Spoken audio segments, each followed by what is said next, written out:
दोस्तों नमस्कार। मेरा नाम है मनीष कुमार सिंह और आप देख रहे हैं 4 पीएम महाराष्ट्र। आपका बहुत-बहुत स्वागत करता हूं। दोस्तों महाराष्ट्र की सियासत कितनी अजीब है। देखिए आप एक तरफ तो महायुति के नेता हैं, तीनों प्रमुख दल हैं, जिनकी आपस में खटपट, खींचतान, लड़ाई झगड़े खत्म ही नहीं हो रहे। रोज कुछ न कुछ खबर निकल के आती है। और दूसरी तरफ देश के प्रधानमंत्री नरेंद्र मोदी हैं, जो महाराष्ट्र आते हैं तो कुछ परियोजनाओं का उद्घाटन भी करते हैं, लेकिन साथ ही साथ अपने जो महायुति के दल हैं, सहयोगी दल हैं, उनको समझाते हैं कि आपस में लड़ना बंद कीजिए और जनता के लिए काम करना शुरू करिए। यानी ये बात देश के प्रधानमंत्री नरेंद्र मोदी भी समझ रहे हैं कि महाराष्ट्र और महायुति सरकार के भीतर जबरदस्त खटपट चल रही है। और मैं इसका जिक्र दोबारा इसलिए कर रहा हूं क्योंकि फिर से खबर आ रही है कि इस बार अजीत पवार जो है वो देवेंद्र फडणवीस से नाराज नजर आ रहे हैं। कारण है कि उनके दो मंत्रियों से बिना विचार विमर्श किए देवेंद्र फडणवीस ने कुछ फैसले किए हैं और कुछ फैसले खारिज भी कर दिए हैं, जिसमें मंत्रिमंडल में शामिल अजीत पवार के दो मंत्रियों से कोई विचार विमर्श नहीं किया गया। क्या है पूरी खबर, चलिए आपको बताते हैं। तफसील से सुनिएगा, बड़ा इंटरेस्टिंग है। और इंटरेस्टिंग इसलिए है क्योंकि यहाँ पर सीएम, डिप्टी सीएम, देश के पीएम सभी लोग जो है वो इन्वॉल्व हैं। अब ये खबर मैं पढ़ना शुरू करता हूं। देखिए, महाराष्ट्र की मोदी सरकार के भीतर अंदरूनी कलह चल रही है, इसके बारे में मैंने आपको बताया। जिसमें अब जो ताजा मामला है उसमें एनसीपी प्रमुख मुख्य और एनसीपी के जो प्रमुख है और डिप्टी सीएम है वो नाराज हो गए देवेंद्र फडणवीस से। अजीत पवार की नाराजगी इस बात को लेकर है कि सीएम ने एनसीपी के दो मंत्रियों के फैसले के बिना विचार विमर्श किए खारिज कर दिया। अजीत पवार गुट के मंत्री हसन मुश्रीफ के पास चिकित्सा शिक्षा विभाग है और बाबा साहेब पाटिल के पास सहकारिता विभाग है। अब जो मीडिया रिपोर्ट है उसके अनुसार दोनों मंत्रियों ने अपने विभागों को लेकर कुछ फैसले लिए, जिन्हें सीएम देवेंद्र फडणवीस ने स्थगित कर दिया। इसको लेकर ही अजीत पवार ने नाराजगी जाहिर की है। अब उन्होंने अपने आवास पर एक बैठक बुलाई थी अजीत पवार ने तमाम अपने मंत्रियों को लेकर के, और इस बैठक में भी ये नाराजगी जो है वो सामने आई है। अब देखिए, इसको लेकर अजीत पवार ने सोशल मीडिया पर पोस्ट किया। जो तस्वीरें आई हैं इनकी मीटिंग की, उसकी तस्वीरें भी पोस्ट की हैं और बैठक की तस्वीरें शेयर कर अजीत पवार ने लिखा है कि कल रात मेरे देवगिरी स्थित मेरे आवास पर एनसीपी विधायकों के साथ एक जरूरी बैठक की। इस मीटिंग में कई मुद्दों पर चर्चा हुई, राज्य की परेशानियां और पार्टी के भविष्य पर भी विस्तार से बात की गई। अब जो खबर है उसके अनुसार कि अजीत पवार ने नाराजगी जताते हुए कह दिया कि अगर महागठबंधन में रहना है तो कहीं ना कहीं तालमेल बनाकर चलना होगा।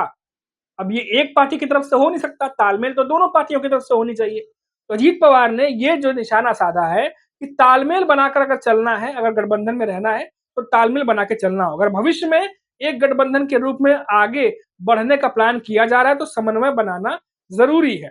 ऐसे में अजीत पवार ने इच्छा जताई कि फैसलों को रद्द करने का निर्णय भी विचार विमर्श के बाद ही लिया जाना चाहिए। तो आप सोचिए दोस्तों, ये जो बात है, भले देवेंद्र फडणवीस का नाम नहीं ले रहे अजीत पवार, लेकिन फैसलों को रद्द करने का काम किसने किया? देवेंद्र फडणवीस ने। किसने विचार विमर्श नहीं किया? देवेंद्र फडणवीस ने। किनसे विचार विमर्श नहीं किया? अजीत पवार के एनसीपी के नेताओं से।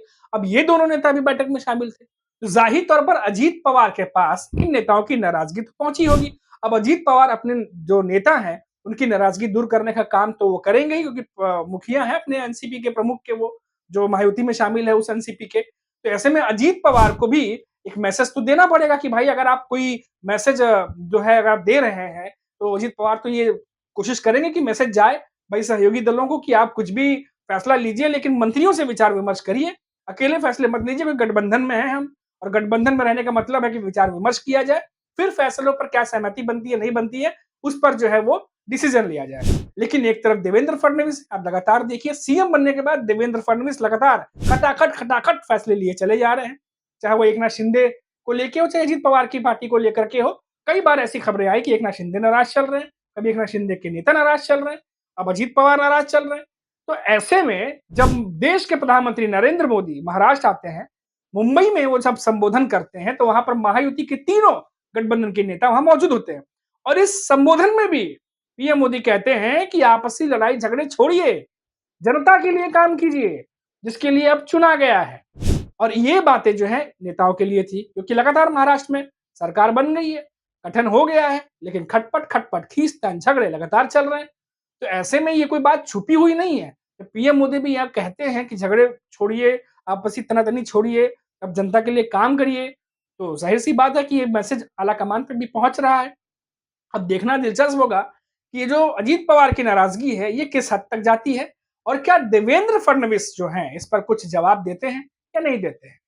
अब देखिए दोस्तों, देवेंद्र फडणवीस जिस तरीके से काम कर रहे हैं, उनके काम को देख के ऐसा लगता है कि जो बीजेपी जिस तरीके से बड़ी पार्टी बन के उभरी है, बहुत सारे फैसले वो अकेले ले रहे हैं और लेंगे भी। महाराष्ट्र के सीएम हैं, बड़ी मंत्री के नेता हैं वो, और ऐसे में एकनाथ शिंदे और अजित पवार के एनसीपी के कुछ नेताओं को ये फैसले पसंद नहीं आ रहे, लेकिन खुलकर विरोध भी नहीं कर पा रहे। तो ये जो तमाम चीजें हैं, जो अभी मैंने खबर आपको बताई, इस खबर से ये अंदाजा लगता है कि देवेंद्र फडणवीस कई बार फैसले अकेले ले रहे हैं और इस वजह से जो दोनों ही सहयोगी दल हैं, उनके नेता नाराज हो रहे हैं कि उनसे सहमति नहीं ली जा रही है। अब ये मामला कैसे आगे बढ़ेगा, नहीं बढ़ेगा, तो आने वाली बात होगी। लेकिन इसमें एक और एंगल दोस्तों समझ में आ रहा है, वो ये कि अजीत पवार की एनसीपी का ये पहला मामला नहीं है जब वो नाराज हुए हैं। उससे पहले भी आप देखिए कि छगन भुजबल, जो अजीत पवार के एनसीपी के बड़े नेता हैं, और छगन भुजबल अजीत पवार से भी अगर सियासत की बात करें तो अनुभव में उनसे ज्यादा अनुभव है छगन भुजबल को, सीनियर नेता है वो। जब वो भी नाराज हुए थे तो अजीत पवार से ना बात करके वो देवेंद्र फडणवीस से बात कर रहे थे, और देवेंद्र फडणवीस उन्हें मिलने का टाइम भी देते हैं, उनसे मुलाकात भी करते हैं।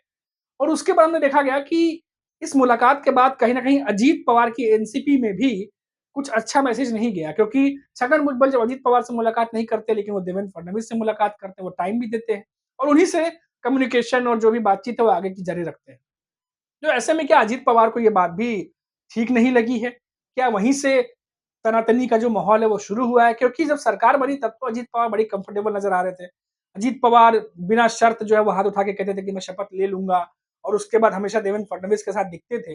फिर ऐसा क्या हो रहा है कि धीरे-धीरे जो खटपट है, वो एकनाथ शिंदे की ज़्यादा पहले हाइलाइट होती थी, लेकिन अब अजीत पवार की पार्टी से भी दिखने लगी वो तमाम चीज़ें। आखिर क्या बात है कि अजीत पवार भी अब पब्लिकली या सोशल मीडिया के थ्रू भी अब ये बातें कहने लगे हैं? क्या बात ज़रूरत से ज़्यादा बढ़ गई है? क्या पीएम मोदी ने जो संबोधन किया, उस संबोधन में जो आपसी लड़ाई झगड़े भूलने की बात कही, क्या वो इन्हीं चीज़ों को बंद करने के लिए इनडायरेक्ट मैसेज था? बहुत सारी चीज़ें हैं दोस्तों जो महाराष्ट्र की सियासत में इन दिनों चल रही हैं, लेकिन हमारी नज़र लगातार बनी रहेगी और जो भी अपडेट इससे लेके निकल के सामने आती है, वो हम आप तक ज़रूर पहुँचाएँगे। आप देखते रहिए 4 पीएम महाराष्ट्र और मुझे इजाज़त दीजिए।